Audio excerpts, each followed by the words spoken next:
Hey guys, welcome back, Dr. H here.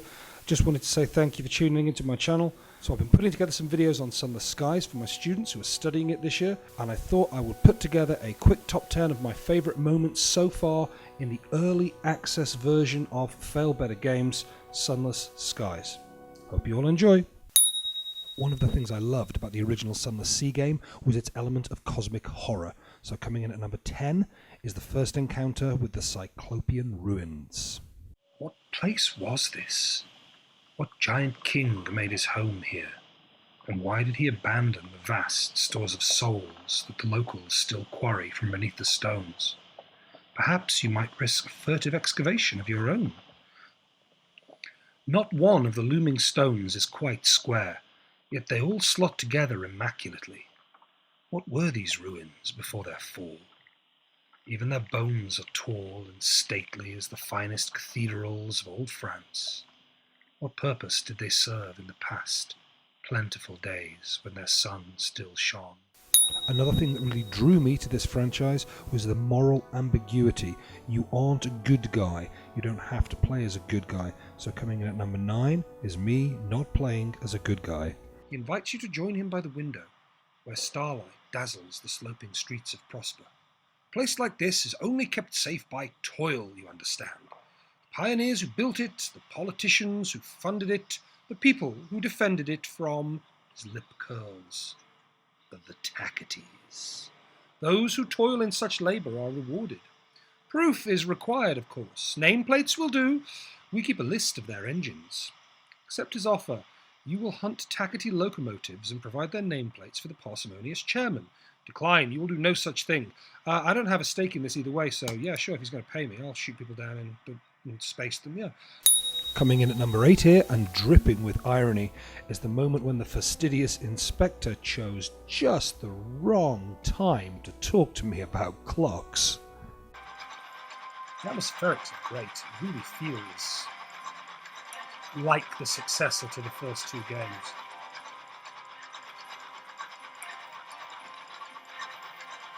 What's that? What's that? What's that? What's that? What's that? What's that? What's that? I'm going to shoot it. I don't know what it is, but I'm going to shoot it.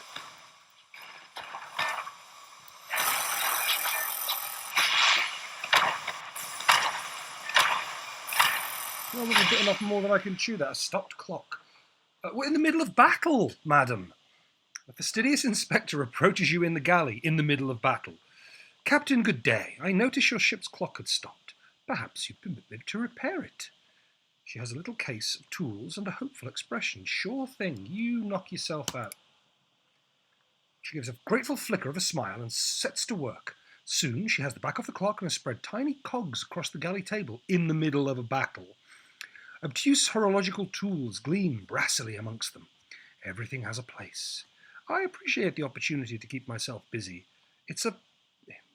We're in the middle of a battle. Staring too long at the stars is harmful to the temperament. Yep, so is being spread across them. The fastidious inspector has a round face, brown eyes, and short... Do you know what? Not now. Yeah, all right, compliment her skills. Thank you, she says. A small, embarrassed silence. Okay, good. Perhaps not. I was in the middle of a fight. Yes, okay, that's good.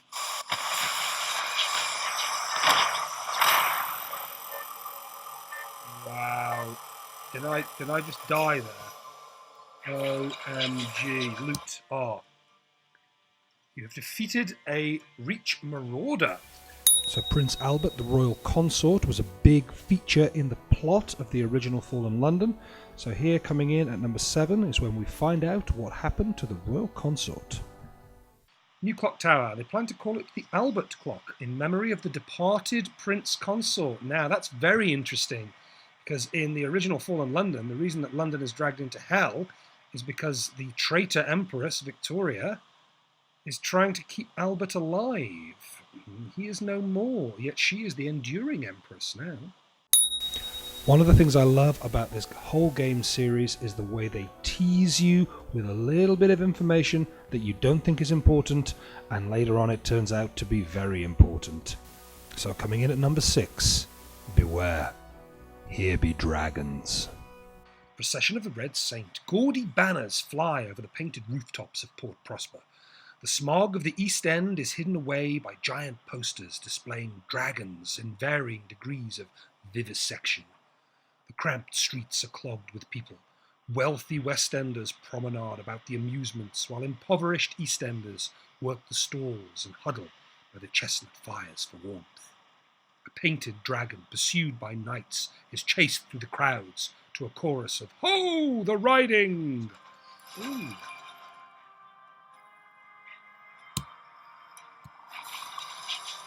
Uh-oh. This looks mildly terrifying.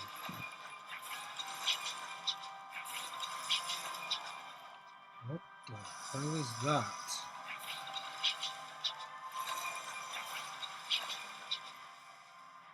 Oh God, it's moving. Oh Jesus. That, my lad, is a dragon. I don't think I want to hang around. No, no, no. Number 5 is just pure and simple, unadulterated fun. Absinthe, wantonness, more absinthe, brawling, gambling, blasphemy and slander, absinthe and prisoner's honey alone, prisoner's honey in company. Is there a vice you haven't explored? It's possible. There are only so many hours in the day. Coming in at number 4, oh dear, I drank all the cider. Appreciate an amount of cider. That's going to cost 2 sovereigns.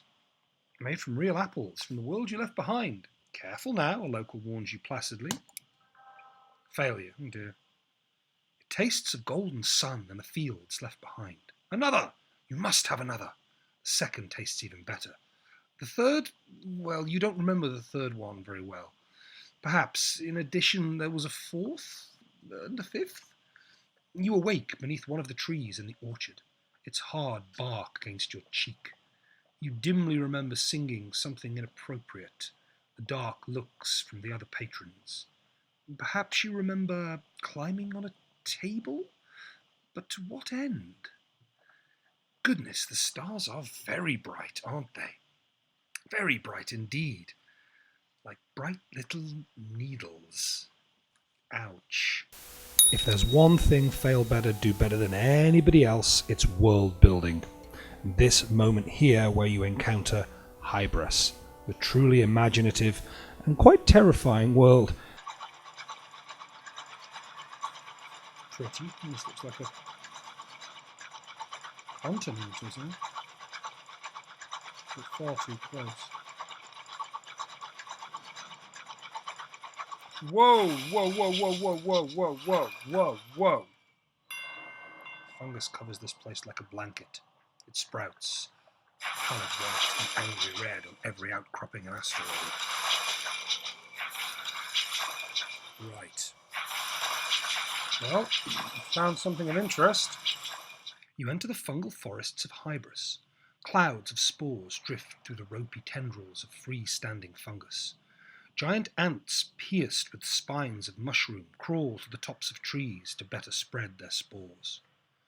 You wander amidst the webs and arches of mushrooms for some hours until you stumble across a shallow graveyard. Each headstone bears a number of 7 digits or more. Barely covered in the shallow earth, there are sets of manacles. So my ship was beaten, my crew was about to mutiny, I had no food, I've been wandering around with these seeds for ages that I was supposed to sell. Finally, I found the guy who wanted to buy them. This is number 2, back from the brink. Please tell me I can buy things. I've got 20 sovereigns. Seeds for Port Avon, ha-ha! Yes, this will get me back in their good books. Maybe. I'm going to sell... Oh, hello.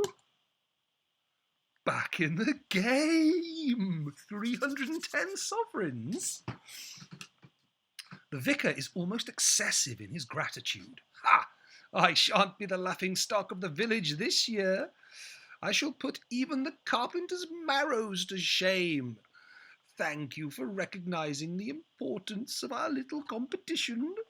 You've gained 50 sovereigns, 150 experience, plus the 240 for selling them in the first place. Boom. Headshot. Reload. Sunless Sea offered the player the chance to lose their mind and eat their crew. Sunless Skies is living up to that legacy. In at number 1, unaccountably peckish. The sky still stretches before you. Yeah, let's take this thing out. Let's go out in a blaze of glory, man. Gonna take us out! Starvation! Just before the battle. Shaking hands, stomach pangs, delirium. It was only a matter of time before the accidents began. A corpse has been found in the engine room. A ruptured pipe released a fatal jet of steam. The body's flesh is seared. A sound from the gathered crew. Someone just licked their lips. Give the body to the skies, and quick, before some fool suggests something unforgivable. Dispose of the body more pragmatically. A nod to your cook. Looks like meat's back on the menu, boys. Unaccountably peckish.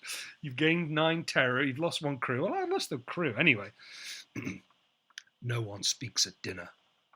No one meets your eye. No one looks too closely at the stringy meat bobbing in the broth. Spoons clink. The clock ticks. Bellies fill. Doesn't matter because my ship's about to be destroyed by this damned beastie. Come here, you. Come here.